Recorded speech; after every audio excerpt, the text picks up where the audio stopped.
Hello বন্ধুরা, তোমাদের অনেক অনেক স্বাগত এই চ্যানেলের আরেকটা নতুন বাংলা ভিডিওতে। আশা করি তোমরা সবাই ভালো আছো, সুস্থ আছো।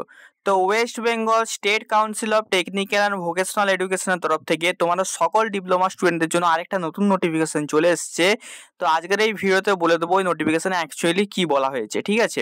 তো এই নোটিফিকেশনটা পাঠানো হয়েছে সমস্ত প্রিন্সিপাল আর প্রিন্সিপাল ইনচার্জকে, ঠিক আছে। নোটিফিকেশনের বিষয়বস্তুটা কি দেখো, এখানে কিন্তু স্পষ্টতই একটা জিনিস তোমাদেরকে মেনশন করে, তার জন্য কিন্তু এই ভিডিওটা বানানো, না হলে আমি কিন্তু এইসব ভিডিও বানাই না, ঠিক আছে।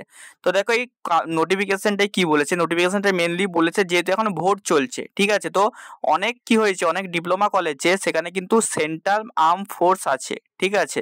তারা কিন্তু আছে, তার জন্য কি হচ্ছে সেই জায়গায় কিন্তু এখনো পর্যন্ত কিন্তু ডিপ্লোমা এক্সাম করানোর মতো পরিস্থিতি নেই, যেহেতু তারা ওইখানে আছে, ঠিক আছে। যেহেতু সেন্ট্রাল পুলিশেরা আছে ওইখানে, ঠিক আছে।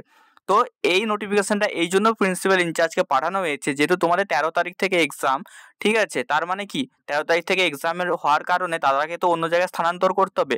তো সেইটার জন্যই সকল প্রিন্সিপাল আর প্রিন্সিপাল ইনচার্জকে বলা হয়েছে যে 10 তারিখের মধ্যে সকল ডিপ্লোমা স্টুডেন্টে ডিপ্লোমা কলেজগুলোতে যেখানে সেন্ট্রাল আর্ম ফোর্সেরা আছে সেই সব জায়গায় কি করতে হবে, তাদেরকে সরিয়ে দিতে হবে, ঠিক আছে। এটাই সমস্ত যা মানে ডিপ্লোমা কলেজগুলোতে বলা হয়েছে, যেসব জায়গায় সেন্ট্রাল আর্ম ফোর্সেরা আছে, ঠিক আছে। মানে তোমাদের এখান থেকে একটা জিনিস কনফার্ম হয়ে গেল যে তোমাদের 13 তারিখই এক্সাম হবে।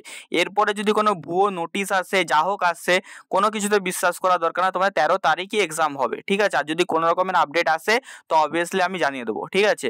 বাদ বাকি আজকের ভিডিওটা কেমন লাগলো অবশ্যই জানিও, সাবস্ক্রাইব করে নাও, কারণ এখানে ডিপ্লোমা রিলেটেড সমস্ত কিছু পেয়ে যাবে, তোমরা সমস্ত নোটিফিকেশন সবার আগে এখানে পেয়ে যাবে, ঠিক আছে।